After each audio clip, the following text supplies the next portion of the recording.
നിർമ്മാതാവ് ലിസ്റ്റിൻ സ്റ്റീഫൻ ഇപ്പോൾ മാധ്യമങ്ങളെ കാണുകയാണ്. കഴിഞ്ഞ ദിവസത്തെ വിവാദ പ്രസ്താവനയുമായി ബന്ധപ്പെട്ട വിശദീകരണം. അപ്പോൾ ഒരു ആർട്ടിസ്റ്റ് ഇന്ന പോലെ കറക്റ്റ് ആയിട്ട് ഡേറ്റിൽ വന്നില്ല എങ്കിൽ ആ സിനിമയുടെ ടോട്ടൽ ഷെഡ്യൂളിൽ തെറ്റും. ഈ ആർട്ടിസ്റ്റ് പിന്നീട് വന്ന് അഭിനയിച്ചു കഴിയുമ്പോൾ ആ ആർട്ടിസ്റ്റിന്റെ ഡേറ്റ് ആരോപിക്കും. ഒരു തിരക്കുള്ള സബ് ആർട്ടിസ്റ്റ്, സെക്കൻഡ് ലെവലിലുള്ള ആർട്ടിസ്റ്റുകളെല്ലാം ഒരു മാസത്തിൽ പല പല സ്ഥലത്തായിരിക്കും അഭിനയിച്ചുകൊണ്ടിട്ടിരിക്കുന്നത്. അപ്പൊ നമ്മുടെ ഡേറ്റ്, നമ്മുടെ പ്ലാനിങ്ങുകൾ എല്ലാം തെറ്റി. നമ്മൾ ഒരു സിനിമ സ്റ്റാർട്ട് ചെയ്യുമ്പോൾ ആ സിനിമ എന്നിറക്കാന്നോടെ ഉൾപ്പെടെ ഉള്ള കാര്യങ്ങൾ ചിന്തിച്ചിട്ടാണ് സിനിമ പ്ലാൻ ചെയ്യുന്നത്. അപ്പൊ സിനിമയ്ക്കുള്ളിൽ നടന്നില്ലേ? ഇതിപ്പോ ഒരു പ്രൊഡ്യൂസർക്ക് ഒരു കാര്യം പോലും പറയാൻ പറ്റുന്നില്ലെങ്കിൽ എന്താണ് സ്ഥിതി? വലിയ സാമ്പത്തിക നഷ്ടം ഉണ്ടായിക്കൊണ്ടിട്ടിരിക്കുമല്ലേ. അപ്പൊ അതുകൊണ്ടിട്ടാണ് നമ്മൾ ചെറിയ എന്റെ സിനിമയിൽ അഭിനയിക്കാത്ത പറഞ്ഞിട്ട് വരാം എന്ന് പറഞ്ഞിട്ട് വരാത്ത ആർട്ടിസ്റ്റുകളുണ്ട്. നമ്മൾ പരാതിക്കൊന്നും പോയിട്ടില്ല, പരിഭവത്തിനും പോയിട്ടില്ല. അത് അങ്ങനെ പറയാൻ വേണ്ടിയിട്ട് നിന്ന് കഴിഞ്ഞാൽ അതിനെ നേരം ഉണ്ടാവുള്ളൂ.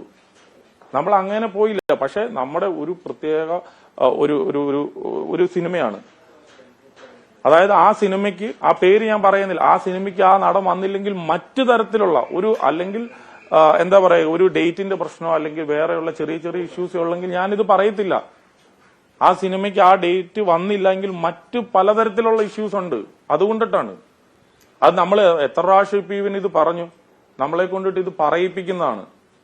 ഇപ്പൊ ഞാനാണ് ഒരു വലിയ കുറ്റം ചെയ്യുമെങ്കിൽ ആ ഓപ്പൺ ആയിട്ട് ആ നടൻ വന്നിട്ട് പറയട്ടെ, എന്നെ കുറിച്ചാണ് പറഞ്ഞത്, എന്നെ കുറിച്ചാണ് ആ പ്രൊഡ്യൂസർ പറഞ്ഞത്, ഞങ്ങൾ തമ്മിലുള്ള ഇഷ്യൂ ഇന്നതാണ് എന്ന് വന്ന് പറയട്ടെ.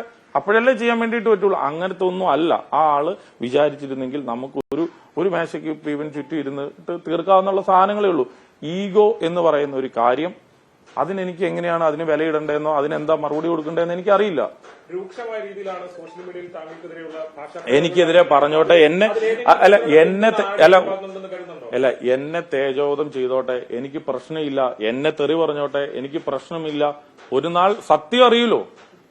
അറ്റാക്ക് ചെയ്തോണ്ടിരുന്നോട്ടെ, ആളുകൾക്ക് വെള്ളം. ലിസ്റ്റിൻ സ്റ്റീഫനാണ് ഇക്കാര്യത്തിൽ പ്രതികരിക്കുന്നത്. മലയാള സിനിമയിൽ തന്റെ സിനിമയിൽ നിന്നും നടൻ വിട്ടുനിന്നതുമായി ബന്ധപ്പെട്ടാണ് വലിയ സാമ്പത്തിക നഷ്ടം ഉണ്ടാകുന്നു എന്നതാണ് ലിസ്റ്റിൻ സ്റ്റീഫൻ ആ നിലപാട് വീണ്ടും ആവർത്തിക്കുകയാണ് ചെയ്യുന്നത്. ഇനി സ്വർണ്ണം വെള്ളി നിരക്കുകൾ നോക്കാം.